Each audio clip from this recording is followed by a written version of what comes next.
Hello नमस्कार दोस्तों, welcome to JMR study YouTube channel. आज हम लोग इस वीडियो में क्लास 10th के मैथ सब्जेक्ट को देखेंगे, जो हमारे एग्ज़ाम्स के लिए बहुत ही वीवीआई हो सकता है। चूँकि समय बहुत ही कम है तो आप इस वीडियो का स्पीड बढ़ा करके भी एक बार रिवीजन कर सकते हैं, 1 से 2 बार इसको कर ले, क्योंकि हम एक प्रश्न में कई सारे चीज़ों को जो है कवर करेंगे। तो चलिए शुरू करते हैं। हमारा फर्स्ट क्वेश्चन है कि बहुपद 2 माइनस एक्स है ना, 2 minus x into x minus 1 के शून्यकों का गुणनफल क्या होगा। तो यहाँ देखिएगा, जो हमारा सवाल दिया गया है इसको समझना है कि हमारे पास सवाल क्या है। तो सवाल है कि 2 minus x into x minus 1। तो पहले इसको सॉल्व कर दीजिए। 2 माइनस एक्स स्क्वायर और यहाँ माइनस माइनस प्लस एक्स। तो यहाँ ए का मान कितना हो गया, -1, और बी का मान कितना हो गया 1, और सी का मान कितना हो गया 2। तो गुणनफल पूछा, यानी अल्फ़ा इंटू बीटा। तो अल्फ़ा इंटू बीटा क्या होता है, सी बट्टा ए। तो सी की जगह पर कितना है 2 है, और ए के जगह पर कितना है, तो ए के जगह पर जो है आपका यहाँ पर -1 है, यानी -2 बट्टा माइनस में 1, यानी बराबर में क्या हो जाएगा -2। कहाँ है -2, तो -2 जो है ऑप्शन नंबर ए में राइट आंसर हमारा ये हो जाएगा। क्योंकि शून्यकों का गुणनफल जो होता है अल्फ़ा इंटू बीटा, और ये होता है सी बट्टा ए। वहीं पर अगर हमसे पूछ दिया जाता अल्फ़ा प्लस बीटा का मान बताइए, तो -b बट्टा ए हो जाता, और बी के जगह पर जितना आया है आप उस मान को यहाँ पर रख देते और बट्टा में ए कर देते। ठीक, तो यहाँ पर नेक्स्ट प्रश्न को हम लोग देखते हैं। चलिए, नेक्स्ट प्रश्न है आपका कि यदि अल्फ़ा और बीटा बहुपद x square minus 4x plus 3 के मूल हो तो 3 अल्फ़ा प्लस 3 बीटा का मान क्या होगा। तो चूँकि पहले इसको हम क्या करते हैं, हल कर लेते हैं। तो फर्स्ट इंटू लास्ट गुणनखंड इसका निकालिएगा 3 का। तो 3 का 3 एक में टूटेगा, तो हो जाएगा x square minus 3x minus x, और यहाँ पर प्लस 3। अब इस दोनों में कॉमन लेंगे तो क्या होगा, x माइनस 3, और -1 यहाँ कॉमन लीजिए तो x माइनस 3, यानी देख लीजिए एक हो जाएगा आपका x माइनस 1 और एक हो जाएगा x माइनस 3, यानी यहाँ पर x का जो वैल्यू आएगा वो 1 और 3 आ जाएगा। याद रखिए 1 और 3 आ जाएगा। तो जब हमारे अल्फ़ा का मान क्या हो गया 1 और बीटा का मान हो गया 3, अब यहाँ निकालना है 3 अल्फ़ा, तो 3 गुने 1 प्लस 3 बीटा, तो 3 गुने 3, तो 3 तिहाई 9 और 3 कितना हो जाएगा 12।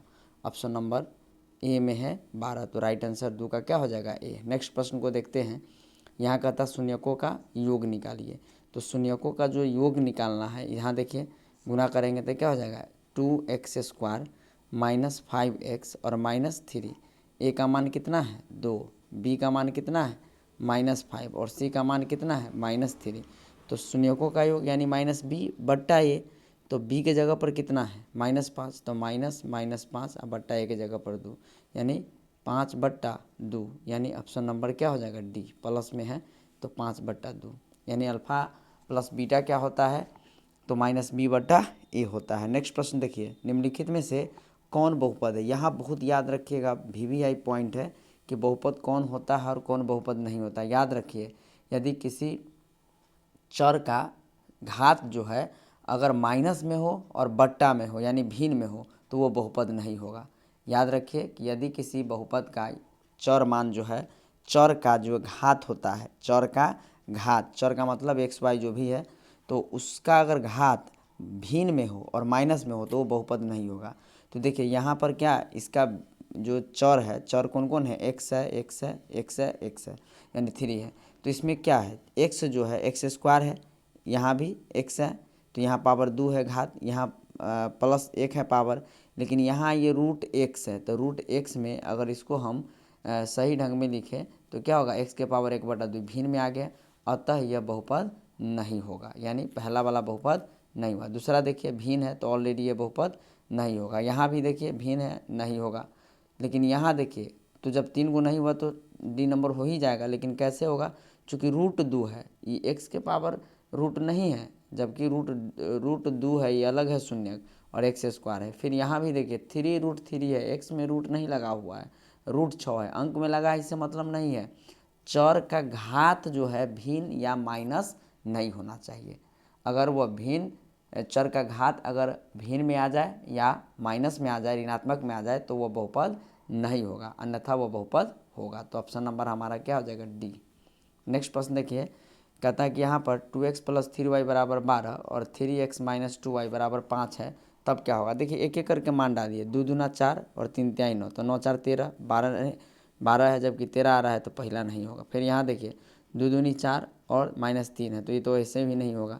यहाँ सी नंबर देखिए, 3 दूना 6 और 3 दूना 6, तो 6 6 कितना हो जाएगा 12। Option number C right answer. एक एक करके मान डालेंगे, अगर यह LHS बराबर RHS आ गया तो ये बहुपद यानी इसका शून्य का हल होगा। जो भी चर मान दिया गया है या दो चर वाले रैखिक समीकरण दिया गया उसका मान होगा, नहीं तो नहीं होगा। नेक्स्ट प्रश्न को देखते हैं। यहाँ पर समीकरण युग्म इतना तथा इतना के हल क्या है, तो हल क्या है सो बताना है। तो अगर मान लीजिए यहाँ पर x है यानी 1 है, 1/-3 बराबर, यहाँ देखिए 2y है तो 2/-6, और यहाँ देखिए बराबर क्या है 5/1। तो यहाँ अगर हम लोग देखें तो यहाँ द्वितीय 6, तो 2 को बराबर है और तीसरा बराबर नहीं है, यानी A1/A2 बराबर है B1/B2 और बराबर नहीं है C1/C2। इसका मतलब क्या है, जब दो बराबर हो जाए तीसरा बराबर नहीं होता है तो इसका कोई हल नहीं होगा, यानी इसका कोई हल नहीं। ऑप्शन नंबर सी हो जाएगा। नेक्स्ट प्रश्न देखते हैं। यहाँ पर यदि समीकरण के x माइनस 5y बराबर 2 है तथा 6x प्लस 2y बराबर 7 के कोई हल न हो तो क्या होगा। तो भाई कोई हल नहीं है, यानी 2 बराबर होगा, यानी k बट्टा यहाँ पर 6 बराबर -5/2 और बराबर में 2/7। यहाँ देखिए आमने सामने गुना करेंगे तो यहाँ 2 तिहाई 6 यानी 3 पचे -15, तो -15 कहाँ है k का मान। ऑप्शन नंबर डी ये हो जाएगा हमारा, k के लिए कोई हल नहीं होगा, k का मान -15 हो जाएगा। 7 नंबर क्वेश्चन के बाद देखते हैं यहाँ पर 8 नंबर क्वेश्चन, देखिएगा ध्यान से। कहता है कि दो चर में दो एकघातीय समीकरणों के ग्राफ यदि प्रतिच्छेदी रेखाएं हों तो हलों की संख्या कितना होगा। तो अगर प्रतिच्छेदी रेखाएं होती है तो उनकी हलों की संख्या केवल एक होगा, अद्वितीय हल होता है। Option number A. नेक्स्ट प्रश्न देखते हैं। रैखिक समीकरण युग्म इतना और इतना है कैसा है, विरोधी है या अविरोधी है। देखिए यहाँ 1/2 बराबर 3/-5 और बराबर में -4/-1, कोई आपस में बराबर नहीं है। तो जब कोई बराबर नहीं हो तो इसका केवल एक हल होगा, और जब एक हल होगा तो ये अविरोधी हो जाएगा। ऑप्शन नंबर ए हो जाएगा। नेक्स्ट प्रश्न देखते हैं। यदि नेक्स्ट प्रश्न है, यदि दो चरों में दो रैखिक समीकरण के हल अगर अनंत हो तो उनके आलेख कैसा होगा। तो अगर हल अनंत होगा तो उसका हल ग्राफीय जो आलेख होता है वो दो संपाती रेखाएं हो जाती है। क्या हो जाता है, संपाती रेखाएं हो जाती है। नेक्स्ट प्रश्न है, निम्नलिखित में से कौन अपरिमेय नहीं है। तो अपरिमेय नहीं इसका मतलब परिमेय है। तो देखिए 64 का वर्गमूल कितना होता है 8, और 81 का वर्गमूल 8/9, ये रूट में है, यानी रूट स्क्वायर रूट इसका बाहर निकल रहा आता है, यह क्या होगा आपका, ये एक अपरिमेय संख्या नहीं है। बाकी बात सभी अपरिमेय है, 2√3 भी है, ये भी है और ये भी है, यानी सब अपरिमेय है, जबकि पहला नंबर ऑप्शन अपरिमेय नहीं। अपरिमेय होने का याद रखिएगा कि यदि वर्गमूल निकल रहा है तो वो परिमेय यानी p/q के रूप में लिखा जा रहा है, जहाँ q is not equal to 0 होना चाहिए। नेक्स्ट है 5, 15 और 20 के लॉसो और मौसा का अनुपात बताइए। तो इस 5, 15, 20 का हमें क्या निकालना है, लॉसो भी और मौसा भी। तो देखिए लॉसो तो जो जाएगा 5, 15, 20 का निकालिएगा। तो देखिए सबसे लॉसो निकालने के लिए बड़ी संख्या को पकड़ते हैं, यदि उस समय भाग लग रहा है तो ठीक है, नहीं तो उसके बाद वाला पारा पढ़ेंगे। तो 20 दूना 40 भी नहीं, 5 और 20 से ही लगेगा, और 20 × 60 तीनों से लग जाएगा, यानी लॉसो इसका हो गया 60। और मौसा क्या होता है, छोटी से जो है वह बड़ी से बड़ी संख्या जो सभी को विभाजित कर दे। तो 5, 15, 20 यानी 5 होगा, तो 5 से काटिए 12 × 5 = 60, 12:1 होगा। ऑप्शन नंबर डी हो जाएगा। नेक्स्ट प्रश्न है, निम्नलिखित में से कौन अपरिमेय नहीं है। फिर वही बात, तो √10 एक अपरिमेय संख्या, 24 भी है, 35 भी और 121 रूट में है, तो 11 वर्गमूल होता है। ये एक अपरिमेय संख्या नहीं है बल्कि ये परिमेय संख्या है। नेक्स्ट आइए, द्विघात बहुपद इतना के शून्य क्या होगा। तो फर्स्ट इंटू लास्ट कीजिएगा, तो 12 दूना 24, और 24 को इस तरह से तोड़ना है कि जोड़ने घटाने पर कितना हो जाए, तो 5 हो जाए। तो इसमें अगर हम लोग बात करें तो यहाँ पर हमारा जो राइट आंसर हो जाएगा वो आपका हो जाएगा क्या, यानी -4 और 3/2 हो जाएगा। देखिए चूँकि 12 दूना 24 है तो 6 चौक 24 है ना, और 8 3 24, 8 3 में टूटेगा। तो देखिए 2x² प्लस 8x और माइनस में 8 3 है तो 3x -12, तो यहाँ 2x कॉमन ले लीजिए तो क्या हो जाएगा x+4, और यहाँ -3 कॉमन लीजिए तो यहाँ x+4, तो एगो तो हो गया 2x - 3 और दोनों में से x+4, यहाँ पर देखिए x+4 हो जाएगा। तो यहाँ 2x है, -3 है तो उधर जाएगा तो क्या हो जाएगा +3, तो 3/2, यानी ऑप्शन नंबर हमारा किस में है, अभी मैंने बताया कि 3/2 है एक, ठीक है। और एक हो जाएगा चूँकि x+4 है तो उधर जाएगा तो -4 हो जाएगा, ठीक। तो इस तरह से ऑप्शन नंबर हमारा कितना हो जाएगा, तो ऑप्शन नंबर बी हो जाएगा, इसको याद रखेंगे। नेक्स्ट प्रश्न देखते हैं कि यदि समीकरण जो है इतना के शून्य का अल्फा और बीटा हो तो अल्फा प्लस बीटा का मान क्या होगा, तो अल्फा प्लस बीटा का मान होता है -b/a, तो b के जगह पर कितना है 5 और बट्टा a के जगह पर 1 -5, ऑप्शन नंबर कितना हो जाएगा b -5। नेक्स्ट है दो संख्या a और b, a और 18 का लौसा कितना है 36 है और मौसा 2 है, तो a का मान ज्ञात कीजिए। देखिए तो लौसा और मौसा यहाँ पर दिया है, यानी a कोई संख्या है और a और 18 का लौसा कितना आना चाहिए 36 आना चाहिए, और मौसा उस दोनों संख्या कितना आना चाहिए 2 आना चाहिए। तो अगर हम यहाँ पर बात करें वह कौन सी संख्या होगा जिसका लौसा निकाले तो कितना, अच्छा अब यहाँ 2 रखे तो 2 18 का लौसा कितना होगा 18 होगा, तो ये तो होगा नहीं। 3 18 का करे तो फिर भी 18 होगा, 1 18 करे तो 18 होगा, जबकि हमें लौसा कितना आना चाहिए 36, तो 4 और 18 हो जाएगा। तो 4 और 18 का जो लौसा हो जाएगा वह कितना हो जाएगा 36, और मौसा क्या हो जाएगा, तो मौसा वो संख्या चाहिए जो दोनों को काटे, तो वो हो जाएगा 2, तो ऑप्शन नंबर क्या हो जाएगा सी, ठीक। यदि p और q दो अभाज्य संख्या हो तो दो अभाज्य संख्या का मौसा हमेशा क्या होगा 1 होगा, याद रखिएगा, ऑप्शन नंबर हो जाएगा डी। नेक्स्ट प्रश्न देखते हैं, क्वेश्चन नंबर 18 है, कहता है कि सबसे छोटी अभाज्य और सबसे छोटी भाज्य, याद रखिएगा सबसे छोटी अभाज्य संख्या क्या है, तो 2 है, और सबसे छोटी भाज्य संख्या तो 4 है, तो 2 4 का गुणनफल कितना हो जाएगा 8 होगा भाई, तो ऑप्शन नंबर सी हो जाएगा। नेक्स्ट है निम्नलिखित में से कौन सी अभाज्य संख्या, अभाज्य संख्या ऐसी संख्या को कहते हैं जिसका केवल और केवल 2 अपवर्तक हो, यानी 2 संख्या से ही विभाजित हो, जैसे 1 से और स्वयं से, तो 29 यहाँ पर है, 1 और 29 से कटेगा, 25 जो है भाज्य है, 16 भी भाज्य है और 15 भी भाज्य है, तो ऑप्शन नंबर ए हो जाएगा एक अभाज्य संख्या। यहाँ देखिए कहता है 3.27 है, क्या है एक परिमेय संख्या है, क्योंकि 3.27 को हम p/q के रूप में लिख सकते हैं, तो यहाँ ऑप्शन नंबर हो जाएगा बी, ठीक। नेक्स्ट प्रश्न यहाँ देखते हैं, क्वेश्चन नंबर 21 कहता है कि के किस मान के लिए समीकरण निकाय इतना के अनंत हल होगा, तो फिर वही बात है, यहाँ देखिए x और x वाला मिलाइए तो 1/5, अनंत का मतलब सभी बराबर, तो 2 अब बट्टा यहाँ पर कितना है k, और बराबर में यहाँ पर कितना है 3 अब बट्टा में 15, तो यहाँ पर k का मान निकालना है हमें, तो यहाँ पर अगर बात करें तो 3 × 5 = 15, तो k का मान कितना हो जाएगा 5 × 2 = 10, यानी ऑप्शन नंबर बी हो जाएगा। नेक्स्ट है फिर यही बात है कि निम्नलिखित में से कौन द्विघात समीकरण नहीं है, तो यहाँ द्विघात समीकरण नहीं है उसको बताना है, तो ऑप्शन नंबर डी जो है आपका द्विघात समीकरण नहीं है, क्योंकि ये पावर से पावर कट जाएगा, x² से x², जो कि ऊपर चला जाएगा तो माइनस हो जाएगा, यानी x² + x - 2, यानी ये द्विघात समीकरण नहीं है।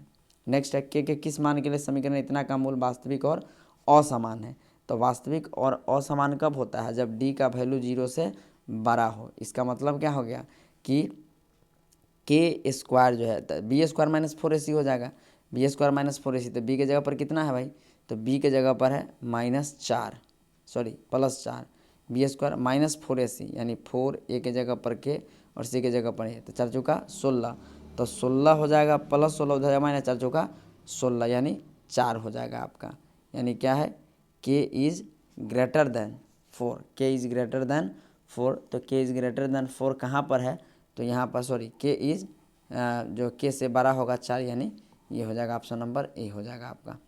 नेक्स्ट है यदि ax² जो bx = c के मूल समान हो तो निम्नलिखित में से कौन सा सत्य होगा, तो चूँकि जब मूल समान होगा तो d = b² - 4ac, तो b² - 4ac होना चाहिए, तो यही ना होगा b² = 4ac, तो यहाँ पर ये इधर चला गया तो क्या हो जाएगा b² - 4ac बराबर में 0, मूल कब होता है बराबर, जब d = 0 हो जाए, b² - 4ac हो जाए।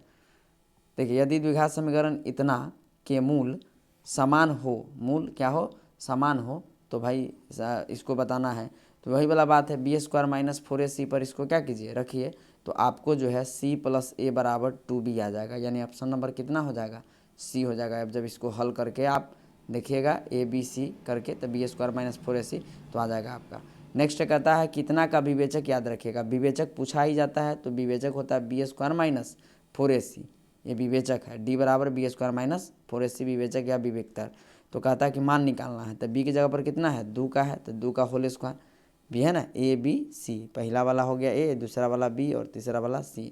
तो B² यानी 2A² माइनस 4AC, तो 4 A के जगह पर कितना है 3 और C के जगह पर कितना है -1। यहाँ 2 दूना 4 और 4 तिहाई 12 प्लस हो जाएगा, तो 12 4 16, यानी ऑप्शन नंबर कितना हो जाएगा आपका B नंबर हो जाएगा, यानी D का मान कितना हो जाएगा 16। आइए नेक्स्ट वही बात है कि K के किस मान के लिए मूल जो है बराबर होंगे, तो वही B² माइनस 4AC बराबर क्या हो जाएगा 0। तो B के जगह पर कितना है K का होल स्क्वायर माइनस 4A के जगह पर 4 और C के जगह पर 16, तो 4 चौका 16 और 16 से 16 में गुना कीजिए तो 256, और 256 का क्या कीजिए माइनस से 2 हो जाएगा प्लस, तो प्लस माइनस हो जाएगा, यानी 256 का वर्गमूल निकालिएगा तो 16 और 16 ही आएगा, ऑप्शन नंबर B हो जाएगा 16 माइनस 16। नेक्स्ट, यदि द्विघात समीकरण इतना के मूल समान हो, तो मूल समान होगा तो क्या होगा, तो भाई जब मूल समान होगा तो D बराबर B² माइनस 4AC, तो ऑप्शन नंबर ये हो जाएगा आपका D। नेक्स्ट है 29 नंबर क्वेश्चन, समांतर श्रेणी इतना का 10वां पद कौन सा होगा। तो 10वां पद का मतलब A प्लस, जो ही ये कम कर दीजिए 9D, यानी T10 निकालना है तो A प्लस 9D, तो A का मान कितना है 54 प्लस 9D, 51 में से 54 जाएगा, T2 माइनस T1 माइनस 3, तो 9 चौक 9 3 27, ये नहीं होगा, 51 में से 54 जाएगा माइनस 3, तो 9 3 27, यानी 54 में से माइनस 27 घटा दीजिए तो प्लस 27 होगा, तो ऑप्शन नंबर क्या हो जाएगा A। नेक्स्ट है कि याद रखिएगा, यदि कहता है यहाँ पर कि P+1 2P+1 4P minus 1 AP में है तो P का मान कीजिए, तो यहाँ 2P+1 में से घटा देंगे, P+1 है तो -P और -1 बराबर, तो यहाँ देखिए कितना हो जाएगा 2P में से एगो P चला जाएगा, तो यहाँ हो जाएगा आपका कितना 1P और 1 से 1 खत्म, यानी P हो गया यहाँ बराबर। और यहाँ देखिए, यहाँ ये हो गया A1 A2 और A3, तो यहाँ 4P माइनस 4P, यहाँ देखिए यहाँ P खा लिया है, यहाँ हो जाएगा 4P माइनस 1 में से घटा देना है -2P और -1, तो 4P में से 2P चला जाएगा तो कितना हो गया, तो 4P में से 2P चला गया तो एक ये हो गया 2P, और यहाँ पर कितना हो गया, ये हो गया -1 -2, तो -2 हो जाएगा, यानी P बराबर 2P -2, तो इधर P चला आएगा तो क्या हो जाएगा -P, है ना, -2P है तो एगो P चला जाएगा तो कितना हो जाएगा -P और बराबर -2 खत्म, यानी P का मान कितना हो जाएगा 2, P का मान 2, ऑप्शन नंबर B। नेक्स्ट, यदि किसी समांतर श्रेणी का छठा और 12वां पद 13 और 25 है, तो देखिए यहाँ छठा पद कितना है, यानी A प्लस 5D 13 है, छठा और 12वां पद 13 और 25, यानी छठा पद है 13 और 12वां पद का मतलब A प्लस 11D बराबर कितना है 25, तो यहाँ देखिएगा माइनस माइनस, तो ये तो ख़त्म हो जाएगा, और यहाँ कितना हो जाएगा 25, यानी 5 3 8 और 2 1 3, और यहाँ कितना हो जाएगा 11 में से 5 जाएगा तो 6 5 11 6 5 है ना, 5D ना है, यहाँ पर 5D हो जाएगा, सॉरी 13 है तो 12D ना होगा, तो 12 में से 5 जाएगा 7, है ना, और यहाँ हो जाएगा 13 है, 5 3 8 है 2 1 3, यहाँ देखिएगा, तो यहाँ क्या हो जाएगा दोस्तों, यहाँ हो जाएगा आपका, जैसे देखिए किसी समांतर श्रेणी का छठा पद यानी A प्लस 5D बराबर है 13, और 12वां पद है यानी A प्लस 11D बराबर में कितना है 25, अब इसको कीजिए घटाइए, तो यहाँ कितना हो जाएगा, ये तो कट जाएगा, 11 में से 5 जाएगा -6D, माइनस कितना हो जाएगा यहाँ पर A प्लस 5D बराबर में 13 और A प्लस 11D बराबर में 25, तो ये तो माइनस माइनस ये तो हो जाएगा ख़त्म, 11 में से 5 जाएगा -6D और बराबर में कितना 25 में से 13 जाएगा -12, 6 दूनी 12, तो 2 हो जाएगा, तो यहाँ हो जाएगा कितना 2, तो यहाँ 2 रख दीजिए, D की जगह पर 5 दूना 10, 10 में से 13 में से 10 जाएगा कितना हो जाएगा 3, यानी ये का मान कितना हो जाएगा 3, ऑप्शन नंबर आपका कितना हो जाएगा, सॉरी यहाँ पर 3 हो जाएगा, ऑप्शन नंबर B यहाँ पर हो जाएगा B। आइए नेक्स्ट प्रश्न है, 1 से 100 तक सभी प्राकृत संख्याओं को लगातार प्राकृत संख्याओं का जो योग होता है वो होता है n इंटू एन प्लस 1/2। तो चूँकि n है कितना 100 और गुने 100 में 1 जुड़िएगा तो 101 और बट्टा में कितना 2, 2 से काट दीजिए 50, 50 से 101 में गुना कीजिए यानी 5 से 5 इकाई 5 0 50 50 इसका आंसर हो जाएगा। कितना हो जाएगा 50 50, ऑप्शन नंबर बी। नेक्स्ट में ये कहता है समांतर श्रेणी 1 4 7 10 का कौन सा पद 88 है।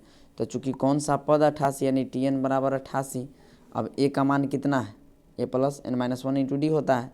तो ए का मान हो गया 1 प्लस n माइनस 1 और डी के जगह पर 4 में से एक जगह था कितना हो जाएगा 3, तो यहाँ 3 बराबर में कितना 88। अब यहाँ पर एक इधर चला जाएगा माइनस में तो 87 हो जाएगा। तो 87 से 3 में इसको काटिए 87, तो 3 से काटिएगा 87 को, तो यहाँ 3 से काटना है तो 3 दूनी 6 3 27 29 होगा, -1 तो 30, यानी n का मान कितना हो जाएगा 30, ऑप्शन नंबर सी। नेक्स्ट प्रश्न को देखते हैं 33 के बाद 34 कहता है कि 1 + 2 + 3 + n है। तो इसके लिए अभी बताए हैं n इंटू एन प्लस 1/2 यानी ऑप्शन नंबर सी हो जाएगा। देखिए यदि संख्याएं इतना और इतना समांतर श्रेणी में हो तो x का मान क्या होगा, समांतर श्रेणी तो वही t2 - t1 यानी 3x + 2 और माइनस कर दीजिए 2x + 1, जो घटा देना है दूसरा पद में से पहला पद, फिर तीसरा पद में से दूसरा पद बराबर करके। तो इस सबको जब हल कीजिएगा तो आपको आंसर कितना आ जाएगा भाई, तो ऑप्शन ए आ जाएगा, यानी x का मान जो आ जाएगा आपका 3 आ जाएगा। नेक्स्ट देखिए कहता है AP 5 8 इतना का 10वां पद, यानी 10वां पद पूछा रहा है तो a + 9d, ए का मान है 5 प्लस d 8 में से 5 आएगा 3, यानी 9 × 3 9 3 27, 27 और 5 कितना होगा 32, ऑप्शन नंबर कहाँ है 32, 32 जो है ऑप्शन नंबर ए में है 32, ऑप्शन नंबर ए हो जाएगा 32। एक समबाहु त्रिभुज ABC की, तो एक समबाहु त्रिभुज है, समबाहु त्रिभुज के सभी भुजा आपस में क्या होता है बराबर है और सब भुजा 2a है, 2a है। अगर हम इसमें लंब खींचे तो क्या हो जाएगा ये a और ये, अब इसके बीच में निकाल देना हम, चूँकि ये ऊंचाई निकालना है, ये कर्ण में से आधार को घटा देना है, यानी 2a √अंडर में 2a का होल स्क्वायर माइनस a का होल स्क्वायर, तो 2 दूनी 4a square minus a square, तो रूट यानी √अंडर 4a स्क्वायर माइनस है a स्क्वायर, तो 4 पे से एक जगह कितना हो जाएगा 3, तो 3a स्क्वायर यहाँ रूट में है, ठीक। तो 3 का वर्गमूल तो निकलता नहीं है लेकिन a का निकलता है, तो √3a हो जाएगा इसका आंसर। ऊंचाई कितना हो जाएगा √3a, ऑप्शन नंबर बी हो जाएगा। नेक्स्ट प्रश्न को देखते हैं, कहता है कि यदि दो त्रिभुज ABC है ना तथा PQR में कोण A बराबर P है, यानी मान लीजिए कि एक है ABC और एक है आपका PQR। तो अगर कोण A बराबर P का है, कोण B बराबर कोण Q का है, तो कोण C बराबर कोण R का है, तो ये आपस में क्या होगा, तो भाई आपस में ये समरूप त्रिभुज होगा, यानी त्रिभुज ABC समरूप होगा त्रिभुज PQR का। नेक्स्ट देखिए कहता है कि यदि किसी समांतर चतुर्भुज की सभी भुजाएं एक वृत्त को स्पर्श करती हो, कोई समानांतर चतुर्भुज है और उसकी सभी जो है भुजाएं हैं एक वृत्त को स्पर्श करे, तो वह समानांतर चतुर्भुज क्या होगा, तो वो समानांतर चतुर्भुज एक समचतुर्भुज। नेक्स्ट यहाँ हम लोग देख सकते हैं क्वेश्चन नंबर 40 का, क्वेश्चन नंबर 40 नंबर में कहता है दो समरूप त्रिभुजों की संगत भुजा, याद रखिएगा दो त्रिभुजों की संगत भुजाएं दिया हुआ है और क्षेत्रफल का अनुपात पूछे तो दोनों का स्क्वायर कर दीजिए, 3 तिहाई 9 50 25, राइट आंसर हो जाएगा 9:25। 9:25 कहाँ है ए में है। तो अगर भुजा दिया है क्षेत्रफल का अनुपात पूछे तो स्क्वायर कर दीजिए, अगर क्षेत्रफल दिया है और उसका भुजा निकालना है तो स्क्वायर रूट कर दीजिए, वर्गमूल निकाल दीजिए। इसी बात को अगर दे देता कि दो समरूप त्रिभुजों की है ना क्षेत्रफल का जो अनुपात है वो कितना है 9:25 है, तो उसकी भुजा कितना हो जाएगा 3:5 हो जाएगा। अगर हमें भुजा यहाँ दिया है तो क्षेत्रफल निकालना है तो स्क्वायर कर दीजिए, 3 तिहाई 9 50 25। नेक्स्ट प्रश्न देखते हैं, यहाँ पर कहता है त्रिभुज ABC में DE समानांतर अगर BC का है, तो मान लीजिए कि यही है ABC, BC समानांतर DE का है, तो AD 3 है बटा 5 और कहता है AC का मान यानी पूरा का मान 5.6 है, तो AE का मान निकालिए। तो अगर पूरा 5.6 है तो ये कितना हो जाएगा 5.6 माइनस AE, ये ना होगा। अब इसको निकाल दीजिए AD बट्टा यानी 5.6, इसको याद रखना है। तो देखिए क्या हो जाएगा, यानी AD बट्टा DB तो 3/5 बराबर AE बट्टा EC, यानी AE बट्टा EC। तो चूँकि AE कितना है 5.6 माइनस EC, है ना, EC, अब बट्टा में EC। अब यहाँ देखिए, यहाँ तो हो जाएगा आपका कितना 3EC, तो 3EC बराबर यहाँ कितना हो जाएगा 6 पंचे 30, 50 25 3 28, यानी 28 और माइनस 5 से इसमें गुना कीजिए तो -5EC। तो यहाँ 5EC या 3EC माइनस इधर आएगा प्लस, तो 8EC, तो 8EC से 28 में भाग दीजिए तो यानी क्या हो जाएगा EC बराबर कितना हो जाएगा। सो देखिए यहाँ तो EC बराबर हो जाएगा 28 बट्टा 8, तो 8 3 24, यहाँ 4 8 पंचे 40, 3.5। अब इसको क्या करना है 5.6 में से घटा दीजिए, तो 6 में से 5 जाएगा, यहाँ से घटा दीजिए 1, 5 में 2.1, यानी EC का मान जो हो जाएगा AE का मान हो जाएगा, वो AE का मान कितना हो जाएगा 2.1 हो जाएगा, ऑप्शन नंबर डी। नेक्स्ट देखिए, यदि किसी त्रिभुज के दो कोनों का योग तीसरे कोण के योग के बराबर है, तो दो कोनों को जोड़ने पर तीसरा कोण के बराबर होता है, लेकिन यदि उसके कोनों का अंतर भी 30 होना चाहिए। तो देखिए 30 60 को जोड़ने पर 90 आता है, जो कि तीसरे भुजा के बराबर है, और 30 60 का अंतर करने पर भी कितना आता है 30, यानी बड़का घटाओ छोटका, तो ऑप्शन नंबर ए हो जाएगा। बस थोड़ा सा दिमाग लगाइएगा, बन जाएगा सवाल। नेक्स्ट है, कहता है कि त्रिभुज ABC और PQR अभी बताए हैं ऐसा कि A है, B है, C है, और ये क्या है समरूप है। तो अगर कोण A का मान 47 है, और यहाँ देखिए यह है PQR, और Q का मान यहाँ कितना है 73, तो जब दोनों समरूप है तो यह 73 होगा। अब ये दोनों को जोड़ दीजिए, 7 3 10 7 4 11, यानी 120 डिग्री हुआ। तो C का मान कहता निकालिए, तो जब दो कोनों का योग 120 हो गया, चूँकि त्रिभुज के तीनों कोनों का योग कितना होता है 180, तो 180 में से 120 घटा दीजिए, कितना आएगा 60 डिग्री, ऑप्शन नंबर C हो जाएगा। याद रखिएगा इस सबको, बहुत ही आसान होता है, बट विद्यार्थी इस समय जो है फंस जाते हैं, लेकिन फंसना नहीं है, आसानी पूर्वक इसको बना लेना है। नेक्स्ट देखिए कि यदि बिंदु PX के मूल बिंदु से, तो मूल बिंदु से अगर दूरी पूछे तो √x² जोड़ y², this is the right answer. कभी कभी इस पर सवाल भी पूछ देगा कि मूल बिंदु से दूरी, देखिए आगे दिया भी है। नेक्स्ट प्रश्न है 45 नंबर, कहता बिंदु इतना इतना के बीच की दूरी बताइए। तो दूरी सूत्र से क्या निकालेंगे, पहला घटाओ दूसरा, यानी x1 - x2 यानी 5 - 9 के होल स्क्वायर, जोड़ -12 + 9 का होल स्क्वायर। तो 9 में से 5 जाएगा तो कितना होगा 4, 4 चौका 16, अब 12 में से 9 जाएगा तो कितना होगा 3 तिहाई 9, तो 16 9 25, 25 का वर्गमूल कितना होता है 5। तो यहाँ पर क्या हो जाएगा 5 कहाँ है, ऑप्शन नंबर बी, यही हो जाएगा आंसर। नेक्स्ट है मूल बिंदु से दूरी, तब ये बताएं कि सीधे x का स्क्वायर 6 36 और 8 8 64, 36 34 को 64 को जोड़ेंगे तो 100, 100 का वर्गमूल 10 होता है, ऑप्शन नंबर डी हो जाएगा।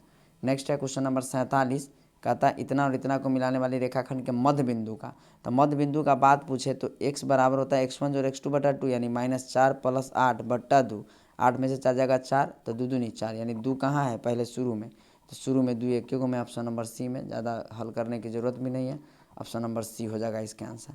कहता है कि यदि ABC जिसके शीर्षक इतना इतना है, निर्देशांक केंद्र का निर्देशांक क्या होगा, बस तीनों को जोड़ दीजिए, यानी -1 + 5 + 8, तो 8 5 13 बट्टा में x1 जोड़ x2 जोड़ x3/3, तो 8 5 13 में से एक जाएगा तो कितना हो जाएगा 12, अब 12 को 3 से भाग दिए, 3 चौका 12, तो कहाँ है ऑप्शन नंबर शुरू में 4 x का मान, तो x का मान 4 है, बस सॉरी।